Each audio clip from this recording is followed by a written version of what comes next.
everyone, and welcome back. Today I want to talk about some recent complaints I've witnessed online about Infinity Nikki and Papergames.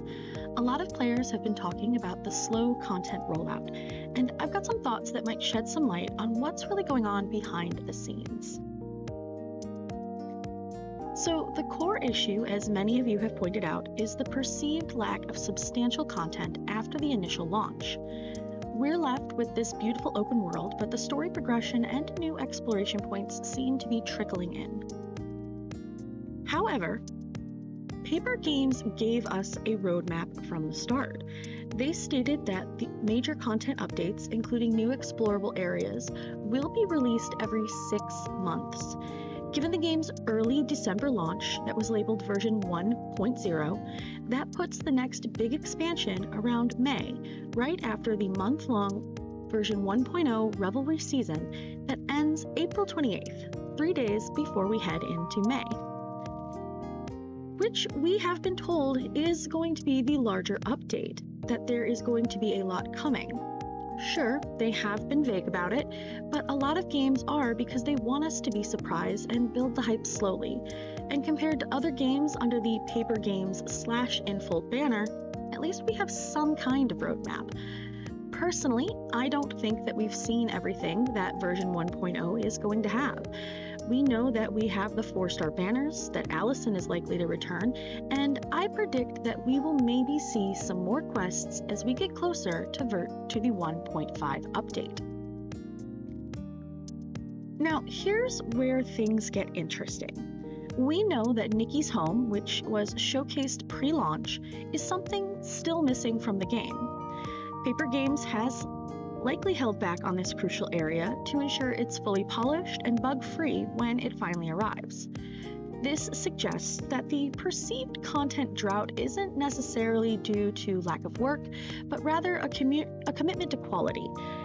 They're prioritizing a stable, well-crafted experience over a rushed, potentially buggy release. Remember, open-world games are incredibly complex. It's not just about building a map. It's about creating a functional, engaging ecosystem, and for Papergames, this is their first foray into the open world genre. They've primarily focused on smaller mobile titles, meaning they're navigating the challenges of open world development for the first time. They're learning as they go, and that inevitably leads to some growing pains. Think about it. They're building a massive world, crafting a detailed story, designing intricate fashion systems, and managing a live service. It's a huge undertaking, even for experienced developers. The 6-month update cycle, while seemingly slow, might be a necessary buffer to ensure they can deliver quality content without overwhelming their team. It gives them time to plan, develop, test, and polish new areas and storylines. This doesn't excuse the frustration players feel, but it does offer a potential explanation.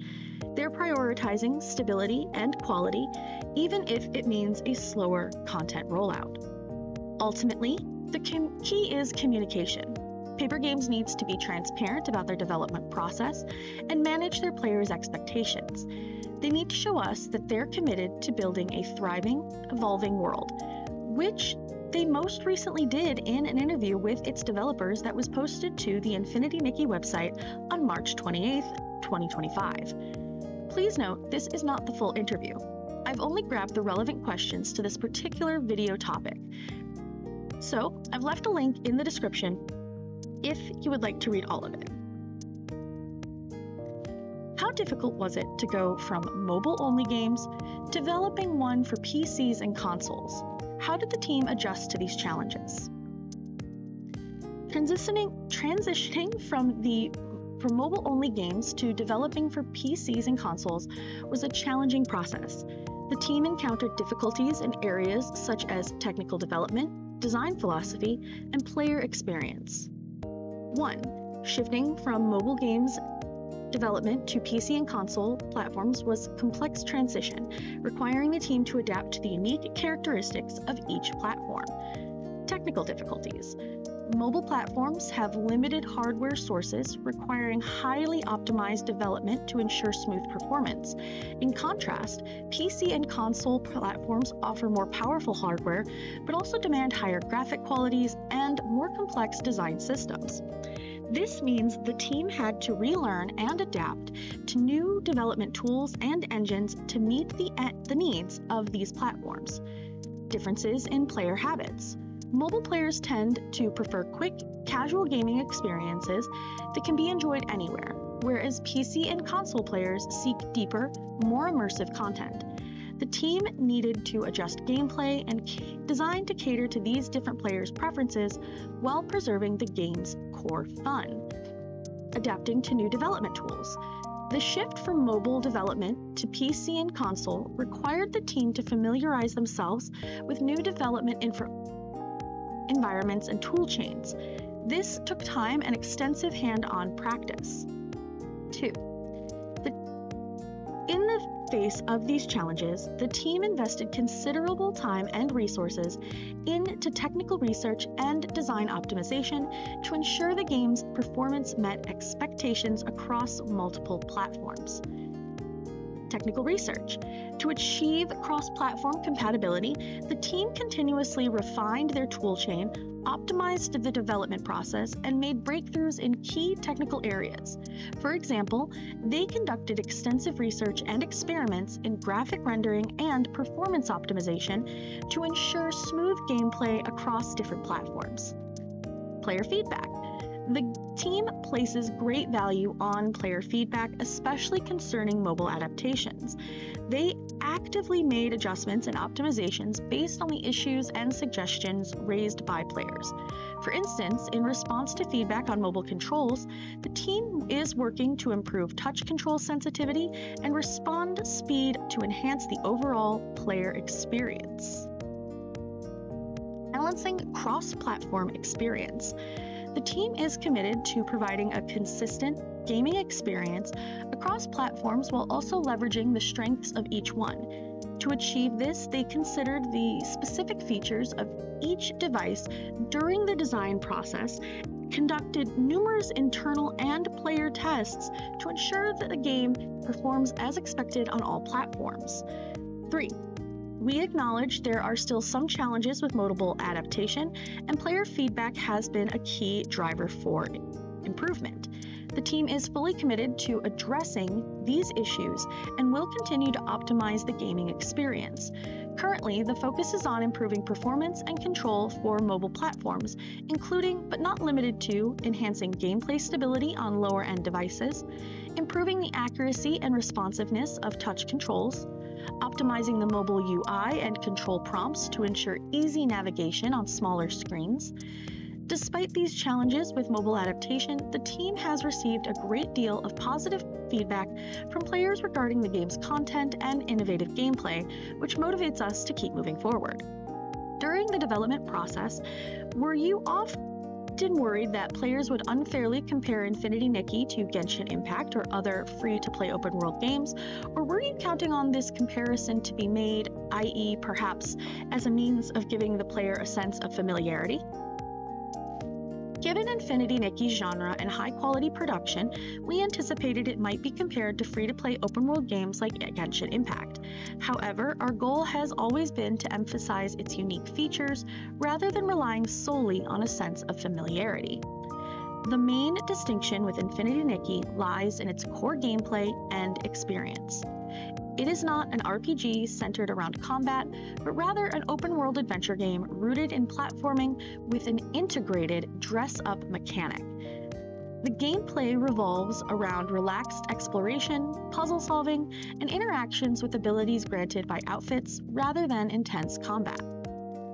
The game's art style and emotional tone are more focused on warmth, healing, and self-expression, setting it apart from many open-world games that prioritize combat and character progression. While comparisons are inevitable, Infinity Nikki ultimately provides a fresh open-world experience that encourages players to explore and express themselves at their own pace, rather than simply completing quests or combat challenges. Many free-to-play games look for ways to keep players engaged daily, including the concept of fear of missing out, FOMO. In comparison, Infinity Nikki seems more cozy and laid back. How do you balance this concept with players wanting to feel engaged often? Our original intention has always been to create a relaxed, casual, and enjoyable open-world game filled with fun and the joy of collecting beautiful things, offering players a space to unwind in the midst of their busy lives. During the development of Infinity Nikki, we've always prioritized players' enjoyment and experience. We deliberately avoided using mechanisms like fear of missing out to pressure players into logging in. We want them to return because they genuinely enjoy the game. To achieve this, we focused on making the game itself the reason players want to log in day after day. To achieve this goal, we've incorporated various elements within the game to keep our players interested. Consistently updated content. We regularly release captivating new storylines, charming characters, and exciting events, ensuring that players are always greeted with surprise and anticipation each time they enter the game. Play at your own pace. We've designed the game with player-friendly mechanics, allowing them to enjoy the game at their own pace. Whether playing for short periods every day or diving into deep sessions occasionally, players won't feel like they've missed out on anything important. Our monetization approach. We are not a pay-to-win game. Paid content will never impact the game's balance or core experience. It's an optional addition that allows players to enrich their experience based on their personal preferences. We want every player, whether paying or not, to feel that they're experiencing the full joy of the game. Through these approaches, we aim for Infinity Nikki to not just be a game, but a relaxing open world that players can enjoy at their own pace. Infinity Nikki is not a very combat-intensive game. That said, are there plans to beef up the combat systems or add difficult encounters? Or would these ideas go against the core principles of the game? The core experience of Infinity Nikki has always been centered around platforming and dress-up, which is why we've simplified the combat system. Future updates will focus on enriching the characteristics of monsters rather than increasing the complexity of combat. We believe that maintaining the relaxed atmosphere and core experience of the game is crucial. Any idea that might go against this will have to be carefully considered. Our goal is to ensure that players feel happy and content as they explore the world rather than tense or stressed. It's very challenging to manage live service games. What are your key pillars when it comes to creating new content for future updates? From the beginning of Infinity Nikki's development to its continuous updates, we've embraced the impression, creation, production, design cycle, aiming to enrich the happy moments that define the core experience. With the flexibility of our feature team's agile workflow, we can efficiently incorporate player feedback, seasonal changes, weather shifts, and other ecological features within the open world, offer players plenty of reason to come back. Though through regular updates, we strive to surprise and touch our players each time they log in. One of the main critiques when I reviewed Infinity Nikki was how the gacha felt a bit too egregious. It's true that there are several ways to earn currencies, as well as a slightly more generous pity mechanic. Unfortunately, each outfit consists of multiple pieces, often 8 or more parts, which can compel a player to pull more often just to get a full set. Can you walk me through how the team first envisioned the gacha system compared to what we see now? Are there any plans to have more player-friendly improvements? When it comes to Infinity Nikki's current gacha system and any future changes, we will focus on 3 key aspects: freedom of customization and personal expression. We have adopted a piece-by-piece gacha system that encourages players to mix and match fashion styles, allowing for unique character design instead of being confined to preset outfits. Clear guarantees for a more reassuring experience. Our gacha system includes a guaranteed 4-star item every 10 pulls and a guaranteed 5-star item every 20 pulls. This system incorporates the feedback we've received from our previous title, Shining Nikki, ensuring a more transparent and reassuring experience. Content-driven innovation. Moving forward, our priority is to extend gameplay focused on fashion themes. Through more creative approaches, we aim to let players experience the charm of styling beyond simply adjusting probability rates. So, as we've seen, Papergames is navigating a complex landscape, balancing player expectations with the realities of open-world development. They're aiming for quality over speed, and they're listening to our feedback. The recent developer interview gives us a much clearer picture of their vision and challenges. But what do you think? Are you willing to wait for the larger, polished updates, or do you feel the current content rollout is too slow? What are your hopes for the future of Infinity Nikki? Let's discuss in the comments below. Share your thoughts, your predictions, or anything you'd like Papergames to know. And don't forget, if you want to read the full interview, I've left a link in the description below. Also, if you enjoyed this video, please like, subscribe, and hit that notification bell for more Infinity Nikki updates and discussions. Let's keep this conversation going and help shape the future of this amazing game. Thanks for watching!